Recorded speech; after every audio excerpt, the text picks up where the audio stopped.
দেখুন, বিশেষ বার্তা নয়, আমরা মূলত নবনির্বাচিত বিধায়কদের সঙ্গে প্রশাসনের সমন্বয়কে জোর দিয়েছি। আমরা জোর দিয়েছি উন্নয়নে, এবং অধিকাংশ গ্রাম পঞ্চায়েত এবং পৌরসভার লোকেরা পালিয়ে গেছে, কেউ তাদের তাড়িয়েও দেয়নি। ওদের মধ্যে দুটো গ্লানি কাজ করছে, একটা হচ্ছে ছাপ্পা মেরে জিতেছে তো মানুষের ভোটে জেতেনি, আর দ্বিতীয় হচ্ছে আবাস যোজনা থেকে শুরু করে ঠিকাদারদের কাছ থেকে এত অগ্রিম নিয়ে রেখেছে, এই যে বিপর্যয়, রাজনৈতিক বিপর্যয়, টাকা ফেরত দিতে হবে, সেই জন্য পালিয়েছে ওরা। কিন্তু পঞ্চায়েত পুরসভা বন্ধ থাকার জন্য সাধারণ মানুষের অসুবিধা হচ্ছে। আমরা আজকে বলে দিলাম যে পঞ্চায়েতে সচিব আছে, সচিব কাজ করবেন, পঞ্চায়েত অফিসকে অচল করে রাখার কোনো অধিকার কোনো ব্যক্তি বা কোনো দলের নেই। পঞ্চায়েত সমিতির তো এক্সিকিউটিভ অফিসার হচ্ছেন বিডিও, তিনি কাজ করবেন। আমাদের সমস্ত স্কিম চালু করতে হবে। তৃতীয়ত, কেন্দ্রীয় সরকারের সমস্ত স্কিমে যুক্ত হয়ে গেছি আমরা, তার সুফল যাতে আগামী জুলাই মাস থেকে জনগণ পায়, তার জন্য প্রাথমিক যে কাজ, আয়ুষ্মান ভারতের পোর্টাল, বিশ্বকর্মা যোজনার এমএসএমই ডিপার্টমেন্টের কমিটি তৈরি করে ট্রেনিংয়ের প্রস্তুতি, আরও নতুন 15 লক্ষ মা বোন দিদিকে উজালার 400 টাকা কম গ্যাসের সুযোগ পাইয়ে দেওয়া, উজালা 3। এরকম অসংখ্য জায়গায় রয়েছে যেগুলো নেগলেক্ট হয়েছিল। আর চতুর্থত, প্রি মনসুনের প্রস্তুতি যাতে ক্ষয়ক্ষতি হয়। পঞ্চম, সিন্ডিকেট, তোলাবাজি, কাটমানি বন্ধ হলো কিনা, সরকারি রাজস্ব আসছে না লিকেজ হয়ে যাচ্ছে। একটা শুধু বীরভূমের পাথরে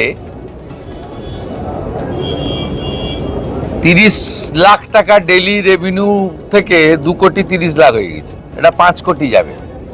ওখানে রেভিনিউ লিকেজ ছিল ডেইলি 5 কোটি, মাসে 150 কোটি, বছরে 1800 কোটি।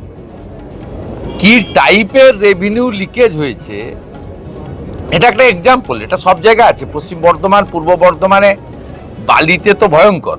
সাথে সাথে এটাও আমরা বলে দিয়েছি, প্রয়োজন হলে বালির রেট বেঁধে দিন, যাতে এই অবৈধ ঘাট বন্ধের সুযোগ নিয়ে সোনামুখীতে 8,000-এর বালি 16,000 বলছে, যাতে সাধারণ গরিব মানুষের কাছে বিজেপি সরকারের ভাবমূর্তি খারাপ হয়, এই চক্রও কাজ করছে। এটাও আমাদের এইসব বিষয়ে অগ্রাধিকারের ভিত্তিতে আমরা করেছি, এবং আধিকারিকরা যাতে মেসেজ পেয়ে যায় যে সরকার কি চাইছে, সেই জন্যই তড়িঘড়ি করে এই মিটিং। এইরকম মিটিং আরও কয়েকটা হবে, যাতে আমরা সম্পূর্ণ করে দিতে পারি গোটা রাজ্যকে। এবং আজকে আমরা এখানে এই জোনে মোট 57টা সিট রয়েছে। 50 জন বিজেপির এমএলএ, 50 জনই এসছেন, ইনক্লুডিং মাই মিনিস্টার্স কলিগ। 7 জন টিএমসির এমএলএকে আমরা ডেকেছিলাম। কালকে মুরারইর এমএলএ আমাকে মেসেজ করেছিল যে আমি আসবো, সম্ভবত আসেনি না, ঠিক আছে। তা আগে 5 বছর মমতা ব্যানার্জি আমাদের ডাকতেন না, বর্তমান বিজেপির মুখ্যমন্ত্রী ওনাদের ডেকেছেন। আগে বিজেপির এমপিদের ফোন ধরতো না বিডিওরা, ডিএম তো দূরের কথা, দিশার মিটিং হতো না। আমাদের 2 এমপিকে আমরা মঞ্চে বসিয়েছি, তাদেরকেও যুক্ত করেছি। যেখানে যেখানে বিজেপির এমপি আছে তাকেও যুক্ত করতে হবে। তারা দিল্লি থেকে টাকা নিয়ে আসবে, এনএইচ এর স্কিম, রেলের স্কিম সব ওরা দায়িত্ব নিয়ে আসবে। ডবল ইঞ্জিনের সুফল আমরা মানুষকে পৌঁছে দিতে চাই। পরিশেষে দুর্গাপুরে শিল্পাঞ্চলের বিষয়ে আমাদের 2-3 মাস আপনারা দিন। এখানে লক্ষণ গোড়াই, চন্দ্রশেখর ব্যানার্জি, আমাদের পার্থ ঘোষ, বিজন মুখার্জি, অগ্নিমিত্রা পাল, কৃষ্ণেন্দু মুখার্জি, ডক্টর অজয় পোদ্দার, জিতেন তিওয়ারি, আমাদের সবাই বলেছেন যে একদম আসানসোল, চিত্তরঞ্জন, অন্ডাল থেকে দুর্গাপুর পর্যন্ত এটাকে প্রায় খরা করে দিয়েছে।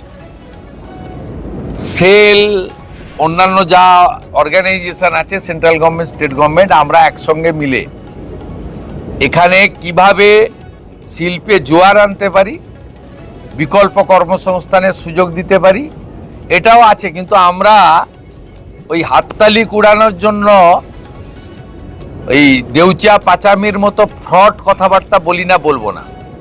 আমরা সিদ্ধান্ত নিয়েছি কথা কম কাজ বেশি, যা বলবো ভেবে বলবো, আর যেটা বলবো সেটা করে দেখাবো। আর লাস্ট আপনাদের বললাম, আজকে মুখ্যমন্ত্রী এসেছিলেন, 5 জন মন্ত্রী এসেছিলেন, চিফ সেক্রেটারি, ডিজিপি এসেছিলেন। রাস্তা বন্ধ হয়েছে? এর আগে সরকারের এই ধরনের প্রশাসনিক সভায় 2 থেকে 4 কোটি টাকা খরচ হতো। আজকে আমাদের ন্যূনতম যেটুকু না করলে নয়, সবাই দুপুরের পরে যোগদান করলেন, সন্ধ্যার সময় বেরিয়ে বাড়ি চলে গেলেন। আমরা প্রশাসনিক খরচ কমানোর উদ্দেশ্য নিয়েই অপ্রয়োজনীয়। বিগত দিনের সরকারের সময় 3 দিন ধরে সব শুট বুক থাকতো। 40 জন আইএস, 50 জন আইপিএস, 7,000 পুলিশ এবং কয়েক কোটি টাকা জলে ফেলা হতো।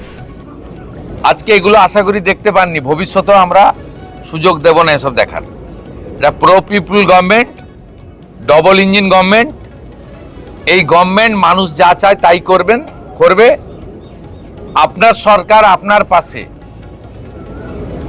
আপনারা এই সুযোগ পরিষেবা আপনারা পাবেন, এটাই ছিল আমাদের মূল বিষয়। আমাদের ইতিমধ্যে নবান্নতে ডিবিসির চেয়ারম্যান আইএস সুরেশ কুমারকে রেখে মিটিং হয়ে গেছে, কোঅর্ডিনেশন মিটিংও হয়ে গেছে। আমরা 5টা জোনে ভাগ করেছি। এমনি সব জায়গায় বিডিও এসডিওরা ইরিগেশনকে নিয়ে করবে, 5টা জোনে ভাগ করেছি আমরা। নিম্ন দামোদর, ঘাটাল, কান্দি, মালদা, উত্তরবঙ্গ, 5টা জোনে বিভিন্নভাবে ভাগ করা হয়েছে, যেখানে এই জলে মনসুনের সময় বিগত দিনে ঘটনাগুলো ঘটে এবং মানুষ কষ্ট পায়। আমরা এক্ষুনি 100% সলিউশন করতে পারবো না, কারণ আমরা একদম খুব অল্প সময়ের জন্য দায়িত্ব নিয়েছি। কিন্তু সরকার ক্যালাস সরকার হবে না। আর পাহাড়ে মানুষ ভেসে চলে যাবে, আর মুখ্যমন্ত্রী মা দুর্গাকে নিয়ে প্যারেড করবেন, এসব কাজ এই সরকার করবে না। এটা সংবেদনশীল সরকার, সচেতন সরকার, জনগণের প্রতি দায়বদ্ধ থাকা সরকার। তার জন্য প্রি মনসুনের যা যা কাজ করা উচিত আমাদের ক্যাপাসিটির মধ্যে আছে, আমরা স্টার্ট করে দিয়েছি। ডোন্ট গেট ওরি। আমার এভাবে বলা উচিত নয়, ভোট কখন হবে স্টেট ইলেকশন কমিশন বলবে। আমরা শুধু বিশ্বাস করি, হাওড়াতেও যেটা আমি দুপুরের আগে বলে এসেছি, যত দ্রুত সম্ভব নির্বাচিত বোর্ডের হাতে ক্ষমতা হস্তান্তর আমরা চাই। দুর্গাপুরের মানুষকে আমি আশ্বস্ত করতে চাই, দুর্গাপূজা বা কালী পুজোর পরে যে কোনো সময় নির্বাচন করার বিষয়ে সংশ্লিষ্ট দপ্তরের মন্ত্রী অগ্নিমিত্রা পাল বা রাজ্য সরকার, আমরা সহযোগিতা করব স্টেট ইলেকশন কমিশনকে। তার আগে ডিলিমিটেশন, চূড়ান্ত ভোটার তালিকা প্রকাশ এবং এখন যে নাগরিক পরিষেবাটা চালু করা দরকার, এই কাজটা করার জন্য আমরা নির্দেশিকা বলেছি এবং মাননীয় মন্ত্রী নিজে মনিটরিং করছেন প্রধান সচিবকে নিয়ে। শুধু একটা কথা আমি দুর্গাপুরের মানুষকে আশ্বস্ত করতে চাই, 2017 সালে আপনারা দুর্গাপুর কর্পোরেশনের ভোটে কেউ ভোট দিতে পারেননি। ভারতীয় জনতা পার্টির শাসনকালে কোনো নির্বাচনে কোনো ভোটার ভোটাধিকার থেকে বঞ্চিত হবেন না। আমাদের সময়কালে একটি রিপোল চলছে, ফলতাতে আপনারা শত চেষ্টা করেও উৎসবের পরিবেশ ছাড়া অন্য কিছু ছবি দেখাতে পারেননি এবং 90% পোল রিপোলে হয়েছে। বিশেষ করে 10 বছর বঞ্চিত থাকা ভোটাররা উৎসবের মতো ভোট দিয়েছেন। গ্রামবাসীরা সবাই মিলিত হয়ে খাওয়ারের ব্যবস্থা করে ভোট দিচ্ছেন। আমি টিভিতে ইউটিউবে যা দেখছি তাতে ভারতীয় জনতা পার্টির শাসনকালে প্রথম একটি নির্বাচন গণতন্ত্রের মহোৎসবের মতো কিভাবে উৎসবের আকার নিতে পারে, ফলতা দেখলেই সারাটা দিন কেমন যাবে ভোরবেলায় বোঝা যায়। তাই দুর্গাপুরের মানুষ আশ্বস্ত থাকতে পারেন, বাঁকুড়া থেকে বীরভূম থেকে গুন্ডা এনে 2017 সালে আপনাদের ভোট দিতে দেননি। তাই আপনারা যখনই সুযোগ পান ওদেরকে শিক্ষা দেন। 2019-এ শিক্ষা দিয়েছিলেন, আলুয়া লেজি জিতেছিল।